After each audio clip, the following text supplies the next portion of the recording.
Hey kids, today I'm going to talk about my newly acquired Polaris Slingshot. This one is a 2017 model, SL. SL means you get a stereo and some other, I guess if you want to call them creature comforts, windshield. So basically this is considered a three-wheel auto cycle. As you can see, one wheel in the back, two in the front, and it's classified, I think, basically as a motorcycle. That's the only way that I think Polaris can make these street legal. You know, they're not gonna, it's definitely not a car because it's got open sides, no doors. It's only got one wheel in the back. Little things like that. No airbags, anything like that. So the only way they can get away with making it street legal, as you can see, motorcycle tag in the back, is to classify it as a motorcycle to make it street legal. So some motorcycle guys, they're like, oh, it's not a real bike. And yeah, well, that's kind of the whole point. It's not a bike, but it sure is fun. So, and okay, first off, pricing.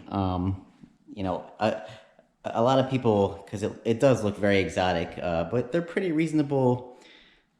You can get them new starting around 25. If you get them decked out, they can range in the 30s, which to me is kind of pricey. That's why I went used. You can get a decent used example for, you know, depending on mileage, between 15 and 20, if you're looking at a 2015 to 2018 models. So let me go over the interior. The interior is basically no frills. This year they have only in stick shift, which is great. The automatics now, they're not too great because they're a manual underneath. I forget, there's a name for it, and so there's still clutch action going on, so they don't shift fast at all. If you can drive stick, that's the way to go. Everything's kind of basic looking, not very luxurious, a lot of plastics. That's because it has to be waterproof, right? So everything's weatherproof, so that's the reason for all that. There's storage. Behind the seats, that's lockable, which is pretty good. You can fit a helmet in there. I've had grocery bags in there. Same goes for the other side. Let me put this up. Hold on. Also, you know, roll bars. Your fuel cap's right here. And let me go around. The glove box is very large. Boom, you can fit a whole bunch of stuff in there. They have baggage aftermarket. I got these little things you can fit maybe bottled water and cell phone in. Every accessory for these they're very pricey. I think because, you know, you don't see a lot of them. And if you're watching this video, maybe you haven't seen it. So this, because it's an SL, it has a bigger tire in the back. It's a 20-inch 275, just like the Mustang. I was kind of surprised. So I could probably swap it out if I get a flat. And the fronts here are 18s. I'm not sure the width right now. So what's it like to drive? Like I said, it's like people break out their cell phone cameras and everything. I mean, this thing gets more attention than probably a lot of exotics. And everyone asks, what is it? And I'm surprised I don't see a lot more videos on these or anything like that. Jay Leno does a lot more. He does three-wheel vehicle reviews, but they're all like super pricey ones. This one, actually, an average person can buy. This tinted window, you can actually, that's like direct bolt on. That's aftermarket. Well, it's stock, but I bought it. All right, so first off, how do you get into the trunk of this thing, right? There's no trunk popper. So on this one, you gotta kind of push down on this thing, and then there's a lever you pull. Oh God! Underneath, and it opens like a clamshell, which is pretty cool. And it doesn't go too far forward, so you know I'm pretty close to the wall there. And another tidbit: fixed headlights, right? They don't go anywhere, so that makes it kind of street legal. This example is a 2.4 liter GM Ecotech from a Chevy Cobalt. I think also a Saturn Solstice. I put the R models come with this cold air thing. I ordered it from Polaris. Normally this has a closed air box. I stuck a K&N filter on there. It makes it sound nicer. I don't know if it does a whole lot. But the GM Ecotech, and a lot of people might be like, oh, 2.4 liter 4-cylinder.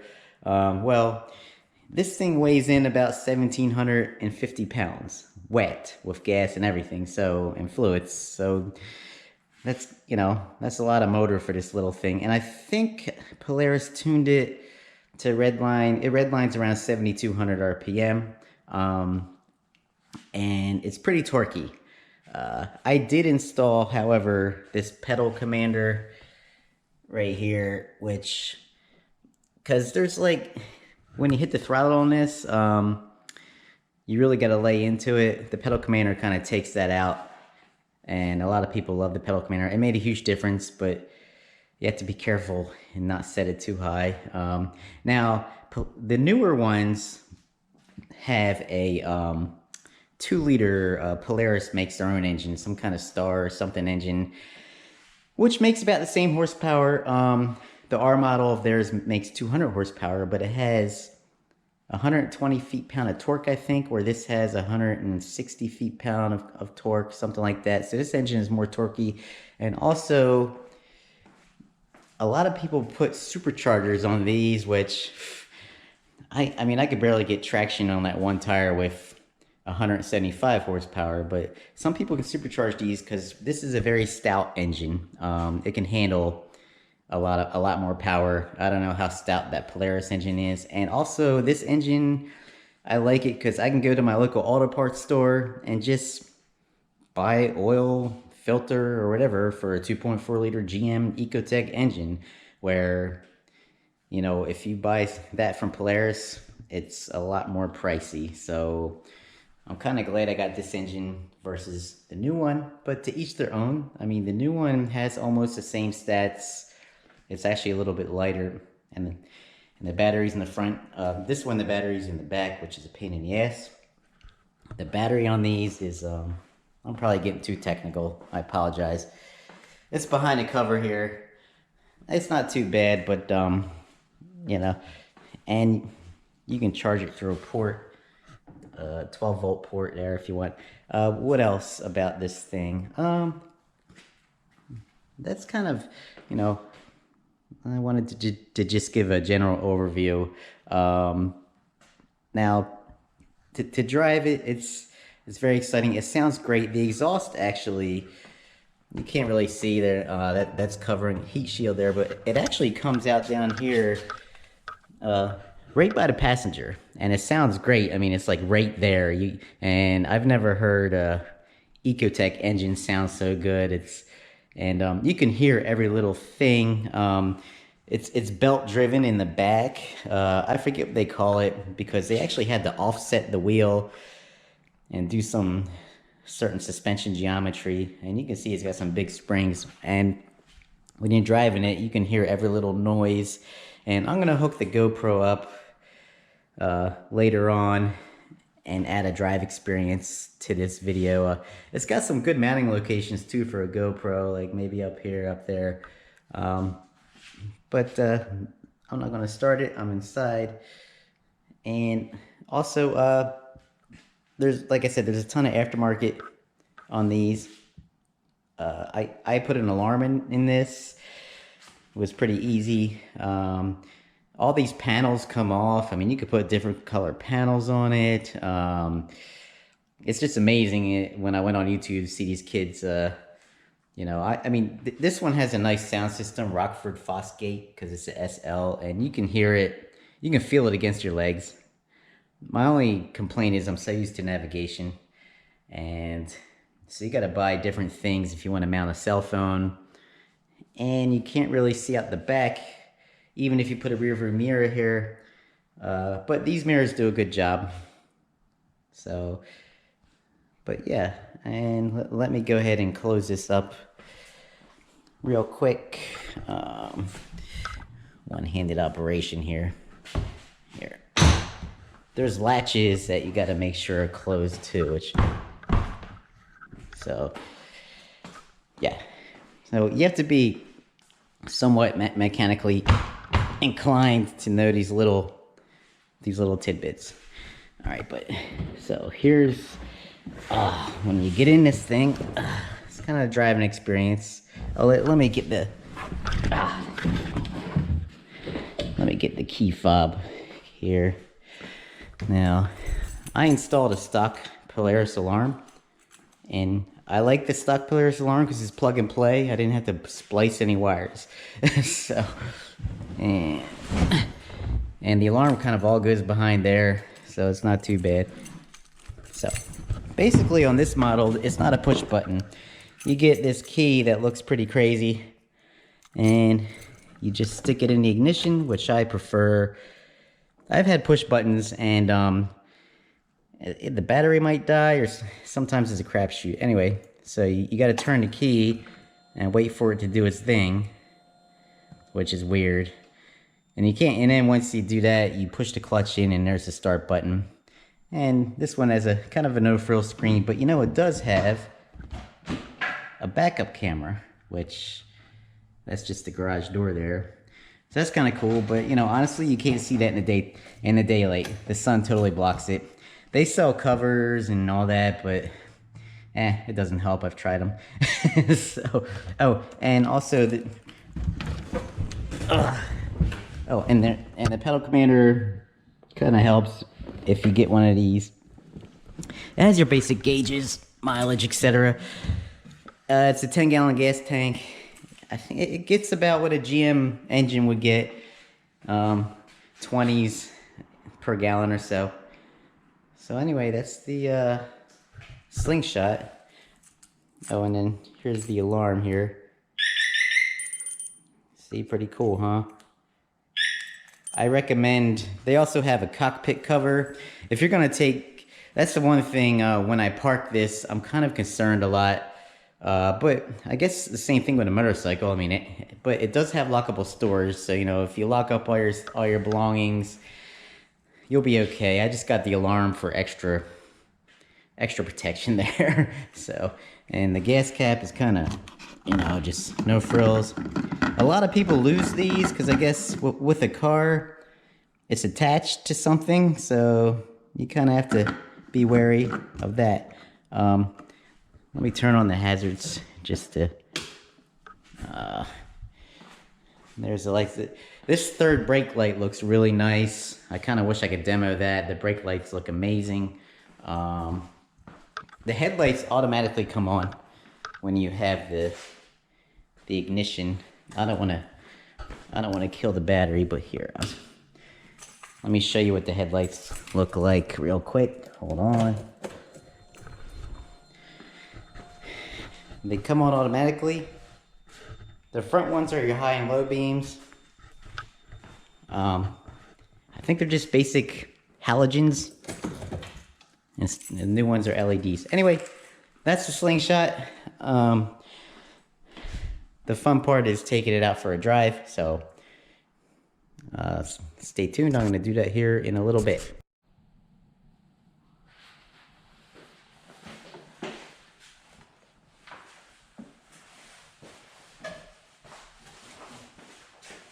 Okay, time for a drive.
right, made it to the gym. All right, final thoughts on the Slingshot. Well, I hope you had as much fun as I did. Probably not, but a couple things. First, it's not a race car. It looks like a race car. It handles like one, but the acceleration, it's not going to take this off of the line. That's for sure. Even though it looks like it can. This thing, it can beat it all day in a straight line. But this, it handles corners because it's so wide in the front. I think they say it's as wide as a Lamborghini, I think Huracan or something in the front. So it's pretty wide and super light. And even though it has that one wheel in the back, it handles good.